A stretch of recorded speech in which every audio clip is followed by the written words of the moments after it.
네, 안녕하십니까. 27회 한국세무포럼의 좌장을 맡은 동국대학교의 김갑순 교수입니다. 오늘 주제는 횡재세 관련된 주제입니다. 횡재세는 기업에 대한 세금이고요. 그렇지만은 기업에 대한 세금이지만 결국은 국민 생활과 관련성이 매우 높은 세금이라고 할 수 있습니다. 결국은 국민 누군가가 부담을 하게 될 세금인 것이죠. 모든 세금 부담의 주체도 국민이고, 또한 세금으로 인한 혜택의 주체도 국민이라고 할 수 있습니다. 새로운 세금이 입안이 되어 만들어지려면 결과적으로 그 세금이 만들어진 것으로 인한 혜택이 그 부담보다 크다는 것이 공감대를 얻고 입증되어야 한다고 생각을 합니다. 아무리 취지가 좋아도 좋은 세금이라고 할 수 없습니다. 좋은 세금이 되기 위해서는 많은 조건이 있어야 하겠습니다만, 입법 과정에서의 과세에 잘 설계되어서 그 취지대로 법안이 만들어지고 실행되는 것이 무엇보다도 중요한 요건이라고 할 수 있습니다. 자, 그런 점에서 횡재세에 대한 논의가 한창 진행되고 있는 이 시점에서 오늘 포럼의 주제는 참으로 의미가 크다 하겠습니다. 자, 오늘 주제에 대한 발제를 맡아주실 김준원 박사님을 소개해 드리겠습니다. 김준원 박사님은 고려대학교에서 석사 박사를 하시고 미국 UC 버클리 로스쿨을 졸업하신 다음에 미국 일리노이주 변호사 자격증을 획득하셨습니다. 현재 한국세무사회 연구이사를 맡고 계십니다. 오늘 진행은 발제자의 발제와 이어서 연단해서 같이 모여서 토론을 하는 식으로 진행을 하고자 합니다. 그 발제를 파워포인트를 통해서 하실 것이기 때문에 이 자리에서 발제를 진행하시고 이어서 장례를 정리한 다음에 토론을 이어서 진행하는 것으로 하겠습니다. 자, 지금부터 김준원 박사님의 발제를 청해 듣도록 하겠습니다. 큰 박수로 맞이해 주십시오. 우선 횡재세가 지금 최근에 논의된 그 배경을 살펴보면 최근에 국제유가와 식량 가격이 크게 상승을 했는데요. 주로 팬데믹 거리두기가 좀 완화되고 난 이후에 석유 수요가 좀 증가했는데 반해서 지금 현재 그 석유 생산량 1위인 러시아가 전쟁을 일으키고 난 이후에 수출이 되지 않고, 또 이제 곡물 창고지대라고 할 수 있는 우크라이나에서의 또 곡물 수급도 원활하지 않아서 어떤 수요와 공급의 부적당한 사유로 인해서 이렇게 물가가 상승하게 된 것이 가장 큰 이유입니다. 그런데 보통 물가가 상승하게 되면 여러 가지 서민들이나 소비자들이 피해를 보는 데 반해서 오히려 반사이익을 얻는 회사들이 생겨나기 마련인데, 이번엔 특히 에너지 회사들이 그게 집중이 됩니다. 그래서 에너지 회사가 평균적으로 얻는 소득보다 훨씬 더 많은 횡재에 가까운 이익을 얻고 있다. 그래서 그 이익을 과세하자라는 것이 이제 횡재세의 기본적인 개념입니다. 그렇다면 지금 현재 유럽, 특히 유럽을 중심으로 해서 유럽 같은 경우는 겨울에 난방비가 굉장히 좀 큰 부담이 됩니다. 실제로 우리가 피부로 느끼는 것보다 훨씬 강한데요. 과거에 우리가 러시아 쪽에서 송유관을 연결해서 가스를 받을 때에 그때 나왔던 기사 중에 제가 기억나는 것이, 러시아로부터 바로 이렇게 가스를 송유관을 통해서 받게 되면 우리 아마 도시가스 값이 7분의 1 가격으로 내려갈 것이라는 말을 들은 적이 있습니다. 근데 역으로 지금 현재 유럽 같은 경우는 러시아로부터 가스 공급을 제대로 받지 못하다 보니까 우리와 같이 배로 선적해서 받아야 되고, 그렇게 하다 보니 정말 우리랑 똑같은 원가니까 7배 비싸게 지금 산다고 생각을 해보시면 얼마나 심각한 상황인지 알 수 있을 것 같습니다. 그런데 우리나라 같은 경우는 현재 물가도 좀 상승을 하고 있긴 합니다만은 세계 주요 경제국에 비해서는 상대적으로 좀 낮은 편이, 이미 물가에 그런 부분들이 많이 반영되어 있고, 다만 물가 상승의 주된 요인 같은 경우에는 수요는 2배 가까이 늘지 않습니까? 러시아 것이 못 쓰게 되니까. 그래서 공급은 줄어든 상태에서 수요가 늘다 보니까 전체적인 국제 원유 가격이 올라가는 만큼의 우리가 타격을 입고 있다라고 볼 수 있을 것 같습니다. 실제로 이제 우리나라의 물가 상승, 국제 유가 상승 외에 최근에 환율이 안정되고 있습니다만, 불과 한 달 전까지만 해도 환율이 산업연구원의 조사 내용을 보면 30%에서 50% 정도 우리나라 물가에 영향을 미친다라고 보고한 바 있습니다. 기타 금리 상승도 우리 물가를 일으키는 가장 큰 요인이라고 할 수 있겠습니다. 그럼 횡재세 과세 대상이 되는 횡재 이익이 무엇인지에 대해서 조금 살펴볼 필요가 있을 것 같습니다. 지금 횡재 이익에 대한 정의는 미국 의회조사국에서 한 것을 보면 일반적으로 첫 번째 외부 요인이 반드시 있어야 됩니다. 그리고 외부 요인이 있는 가운데서 너무 과도하거나 그리고 기업이 그러한 노력을 자체 노력으로 해서 벌었다고 보기 힘들거나 아니면 부당한 것으로 여겨지는 것이 횡재이익이고 결국 이제 그 횡재이익에 대해서 과세하는 건데요.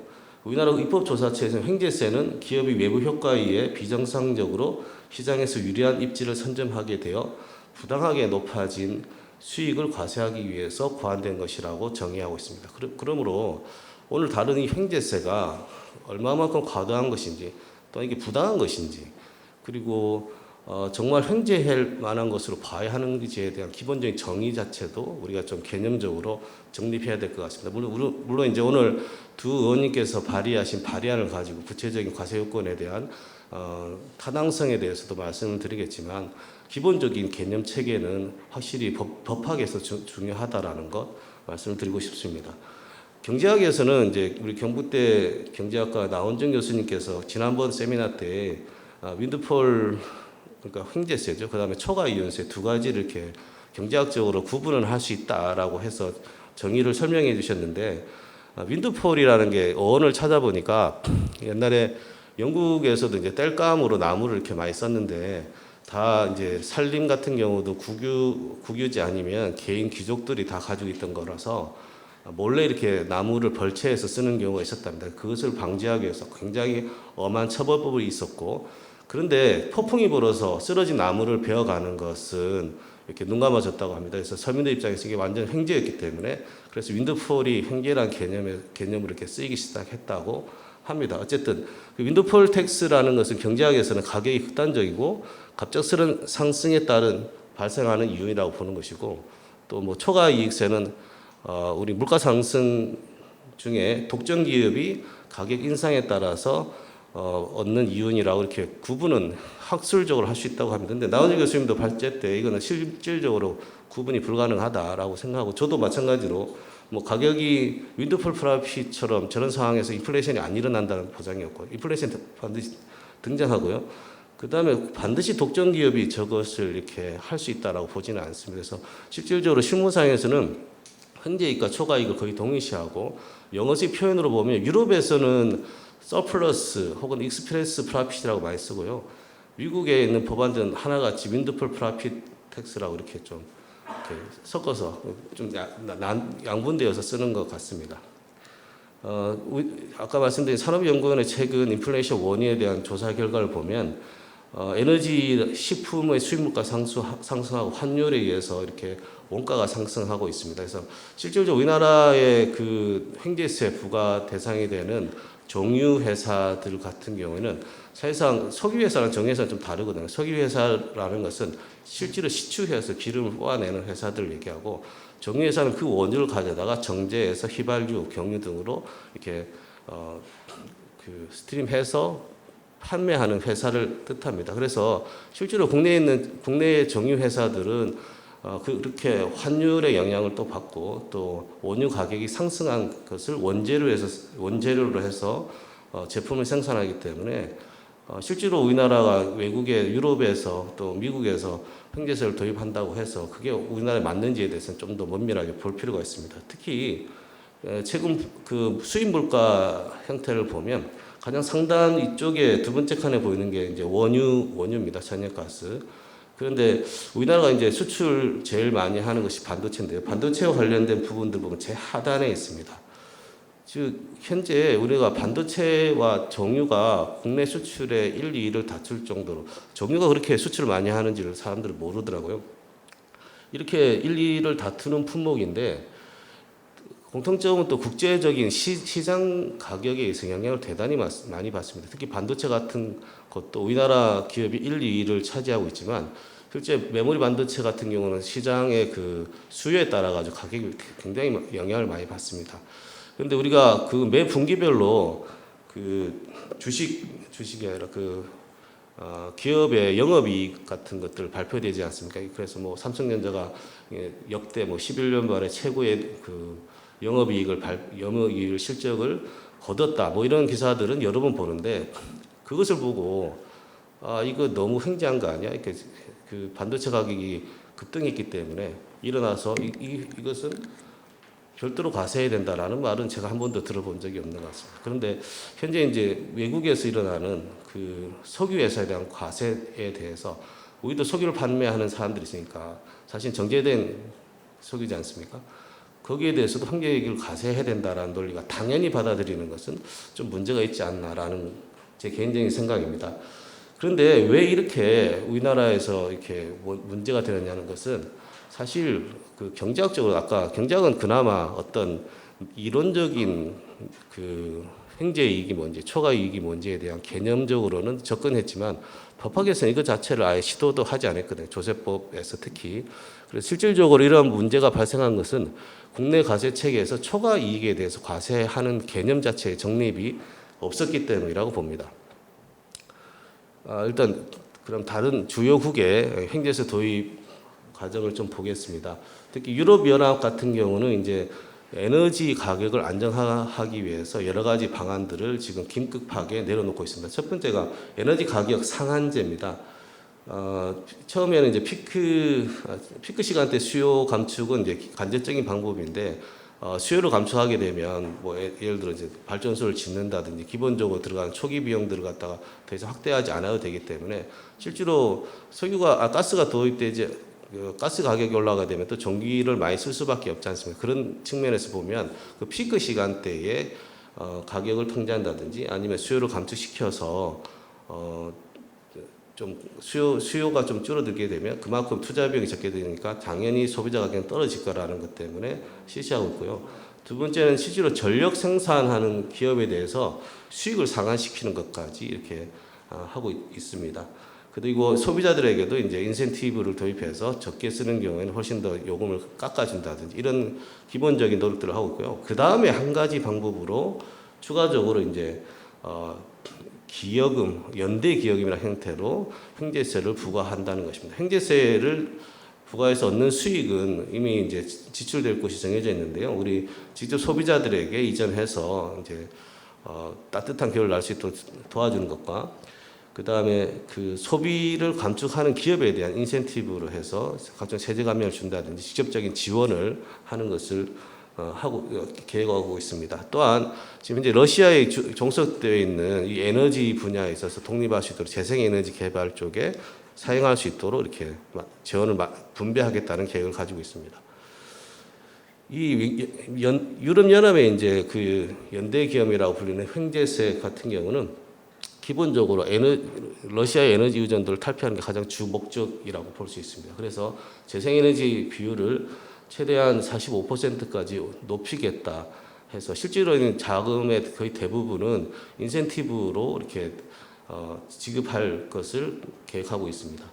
이탈리아 같은 경우도 제가 유럽에 지금 횡재세 도입한 국가들 다 찾아봤는데 다 산유국입니다. 뭐 폴란드든 뭐 이탈리아든 스페인이든 다 산유국가라서 실제로 이게 석유 기업에 대한 과세는 가능하다고 봅니다. 그래서 실제 전기나 가스 회사들 또 석유 회사를 대상으로 과세하고 있고요.